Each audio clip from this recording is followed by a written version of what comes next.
It really boils down to the differences in the optics. If you look at these two devices, you're going to find that the Snapshot device has 96 LEDs in the near spectrum, 12 in the white light. So the illumination of the field is pretty significant. We decided to test our device against another device, and that device much smaller, but is it better? And that device has 12 LEDs and no white LEDs, so the illumination is certainly less impressive. And I was fortunate enough to spend some time with both Dr. Rader and Dr. Hubbuch looking at head-to-head trials of these two devices. We went into their clinics, several of their clinics, and imaged a lot of patients, looking at a comparison. See, are they the same? Do they perform the same? Or does this difference in technology really translate to a difference from a clinical decision-making standpoint? And I'm going to walk through the next few slides and ask Travis to comment on his experience with this little trial we did.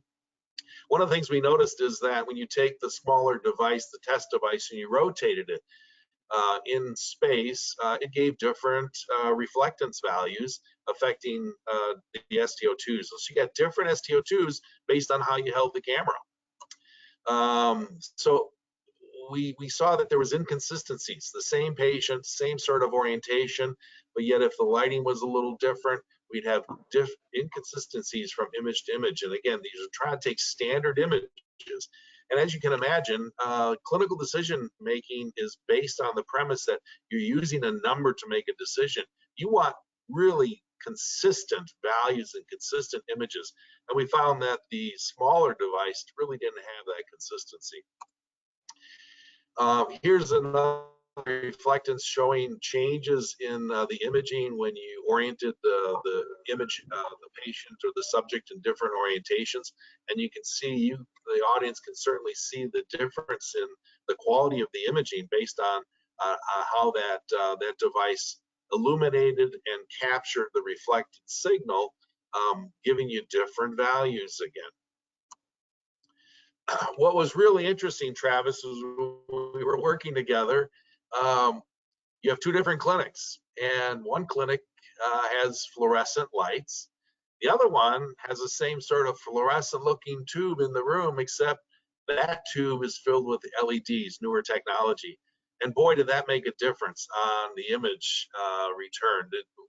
Here's two examples, one from the LED clinic, you get that wavy appearance, and one from the fluorescent light. Did that surprise you? I didn't understand. In the beginning, I was made to believe that fluorescent light was going to be a problem. And so I honestly did not realize that our clinic had LED technology versus fluorescent lights. And I was wondering, what is going on with this? And then I was made to understand that we had upgraded to the LED, which I think is the future, right? I don't think many places are going to probably have fluorescent lighting in the effort to be green and energy efficient and cost your clinic less for lights, et cetera. But that really made a huge difference in the quality of the image and the usability of the imaging. Yep, that's exactly right. And I'm going to point out to the viewers the STO2 images on the top panel. You can see the wavy sort of zebra type striping on the one on the left, and the more of a true NIRS on the right. But it also changes the look of the RGB. If you look down below, that's the same hand being imaged, but yet very different appearances from an RGB. So there are differences in the lighting that affect the outcome. This is my hand. I actually decided to put a tourniquet on my finger, on my index finger. If those of you don't believe this is an image that I took of my hand, I can show you the ring to match the ring that's in the image here. But I was very surprised to see the snapshot image on the right, giving me an image that really suspected that I would get. Whereas with the test device, again, we were in the LED clinic, and boy, that's a concern. We have a technology that you can't trust and that you can't make sense of. It is not the same as some of the other technologies. Jeff, I think if you might go back to that one, that's a really good illustration of one of the things that I was able to, I guess, capture from our test with comparing head to head. The image on the right, I think it's very clear that this is a higher quality. I don't know if it's a resolution issue or a pixel issue or a size of the device issue. Compared to the image on the left, it looks more like the old like 8-bit Nintendo, and on the right it looks like your PlayStation 5. I just think if if you're just looking at the differences, sure, the usability and the reliability of the oxygen saturation, but just the quality of the image, I don't think there's any comparison. And this goes back to the smaller is better, bigger is better. The handheld iPhone size device, I found the standard image and the oxygen saturation images both to be a little grainy and hard to interpret. And certainly that is going to have a negative impact for the smaller device on your ability to kind of show the patient, which is one of the main things that I really love about the NIRS technology. Yeah, totally agree. Couldn't agree more, Travis. Thank you. I started talking a little bit about melanin. At Kent, we have struggled with this issue. We have realized that melanin competes for the hemoglobin wavelength in the reflectance and absorption. There's a competition there, and it really is challenging. We initially struggled with imaging patients in the darker Fitzpatrick scale, 4, 5, and 6. Here you see an image of a patient with vitiligo where there's difference in pigmentation, and you can see that there's not much of a correction for the vitiligo. Same patient really should have a very uniform image of that hand, but yet the melanin is confusing the camera, the test device, and that's giving erroneous signal. Obviously, there's not that big a difference in this patient with vitiligo's hand. So we have worked really hard to, in fact, really hard, I can tell you, I've been with Kent, working with Kent now for almost 5 years, and we've struggled with this. We are very happy where we are right now, but it's taken a lot of work.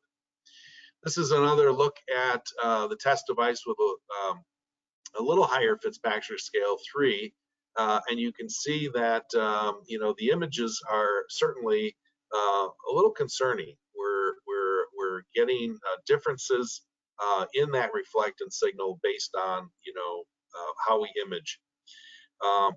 Compared to this, even in the higher range, this is where melanin really give the test device a headache. This is a Fitzpatrick 3 to 4, and certainly the even darker patients, the images are even worse. But you can see the STO2 devices, again, the same test using a tourniquet, and I can't make any inference of the STO2 that's being returned from the test device in the darker patients. It just doesn't perform well there. And Travis, you're talking about the difference in technology. I think this is all light. This is all photonics. This is illumination.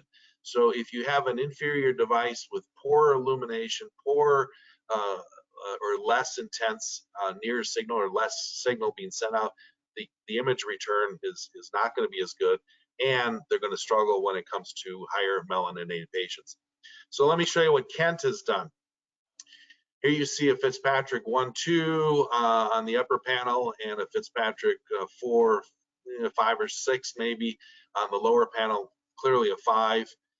And this is the NIRS signaling, again, with a tourniquet on that digit, and you can see that you can detect the amount of ischemia after the tourniquet. The non-tourniqueted image in the center panel are very consistent between these patients, and this is a normal patient.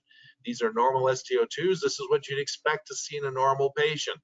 These are also what you'd expect to see when you tourniquet that patient, but yet the test device can't do any of this. So there are differences in NIRS technology. This is kind of an interesting study. We did a tourniquet test using the test device, and again measured the STO2s. You see the severe blanching on the left on the snapshot, and you see a decrease in STO2 from 75 to 66 when we put the tourniquet on, a 9% drop, whereas the test device, the STO2 showed no change at all by the analog scale. This set of panels really talks to the PAD screening test that we talked about earlier that we can do. And the reason we can do this with the Snapshot device is when you elevate that leg, it changes STO2. And I just showed the illustration of that on the left panel. This is an actual patient where we've elevated the leg, shoot the plantar surface, image of the plantar surface and the supine, and then elevated. You can see the changes. If you look at the test device, I don't see much difference at all between image to image.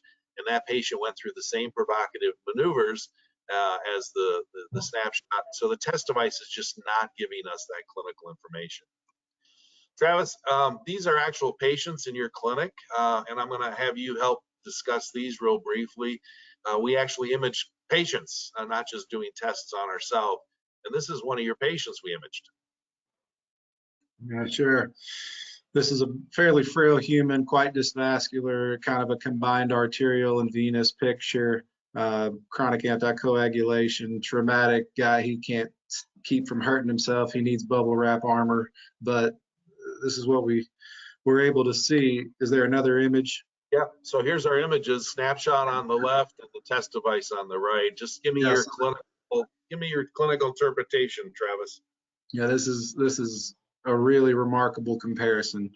So when you add up all of your, objective and subjective testing that you can do, that you're all taught in school, and then you combine that with your instincts for wound care that you develop over a decade of doing it, the snapshot image really matches what you expect to see. And you can see some of that melanin deletion where the fellow's got the hematoma right under the dermis there, and that really is very obvious on the snapshot thermal, I shouldn't say thermal image, but the NIRS image compared to the test image, where, I don't think that I would get too bent out of shape about that. And if I only had that to go on and you asked me, does this guy need some sort of vascular intervention or some sort of therapy to work on his lymphatic flow? Probably not. I think another a point to make that I noticed, and I think lends to a little bit of more reliability for the SnapshotNIRS technology than the test device is, it's very important to angle the imaging technology fairly close to perfectly perpendicular. And you can see when you're looking as the leg curvature starts to get away from that 90, even like 60 degrees from the angle, you're going to see a less saturation of oxygen, and the levels of the absolute oxygenated hemoglobin are going to go down. And when you look at the test device, it's almost like right at that edge where we're almost at not a 90 degree, but a 0 degree angle. It's still giving us data as if that's got perfectly fine oxygen saturation in that area where you see the deep red. And I think that doesn't make sense based on my understanding of the technology and the light and the reflection of the hemoglobin. So that lends it to me to be less credible and less useful in decision making as well. Yeah, I agree. Again, the technique here is reflective of the technology. You're right. Here's another patient, Travis, that we did I think a little debridement on. We got some STO2 images pre, and then we did some imaging. And this is a comparison of what you saw following the debridement on the snapshot versus what we saw on the test device. Another good example, this one's not a stark contrast, but you can tell that after the debridement, you do have a significant improvement because basically you've gotten all that dead tissue that might absorb the NIRS light out of the way. You shouldn't really have much drop off from the peri-wound to the wound bed. And I think are we both pre-debridement or is one of those post-debridement? I think they're both pre-debridement. Yeah. But you can see that, you would expect to see an enhancement following your debridement, and that certainly is what appears to be going on in snapshot. Whereas in the test device, it really is sort of lesser in the wound, a lesser STO2. So it's just a little concerning. This patient here, Travis, is probably one of the most impressive. This was one of my favorite patients that I met when I was down there. What a nice guy. But I think he obviously a vascular path, elderly gentleman, diabetic. And didn't he tell us that he reached down and took a piece of callus on the bottom of his foot, ripped it off? Yeah, you hear that more often than you'd like, but what are you going to do? It's par for the course, it seems like, with folks in that age group. But obviously, you know, you don't need to be geniuses at wound care to know this is a problem. But we did image him a little bit, and here is your snapshot image, sort of the dorsal area. Um, is this sort of what you would expect to see in a patient like this, with the hyperemia around the eschar and the severe drop off on the rest of the foot? Yeah, it certainly is. He's a fellow who's got that eschar there, and I think it's a combined infectious and arterial component here. So you can tell with the kind of the dorsal foot that is still at a good angle to trust the imaging. You've got significant drop off where you've got the green and the blue and the darker blue. And then around the wound in the peri-wound environment, you see like it's almost like a normal vat, but that's really just an artificial elevation due to the infection and inflammation in the area. And Right. you're getting ready to show the plantar foot, and that's remarkable as well. You can definitely see that. So again, we're doing a little test. So we took another image, and here's a 3-view, the RGB, the snapshot, and the test device. And so tell me, young rising star, is this much value to you clinically? Looking back, I wish we would have taken this picture of his foot with the test device from a different angle. We took it in a portrait mode. We should have tried it in a landscape to see if that was in any way indicative of an accurate reading. But here, I have no use for this image, to put it plainly, and I'm not trying to be too discouraging, but you know, the instincts and the clinical picture, the history. This is very clearly a foot that does not have adequate oxygenation or deoxygenation, and here we are with a test device showing like everything's hunky-dory, and all we need to do is just put some betadine on it, and he's going to be just fine. But you know, I just I've, and this was pretty deep into the test phase too, and I had already had my suspicions that the technology wasn't going to be something that I was comfortable relying on, but this was really impactful for me to really kind of lose a lot of my strong feelings that it was Yeah. in any way useful clinically. Well, Travis, that brings us to the end, and I just want to ask if anybody in the audience has any questions. There's a little chat box that you can submit questions. We'll be happy to take those questions right now. But while we're waiting, Travis, I just again want to thank you so much for spending time with me in your clinic and sharing your patients with me and with the Kent family. We gained a lot of knowledge.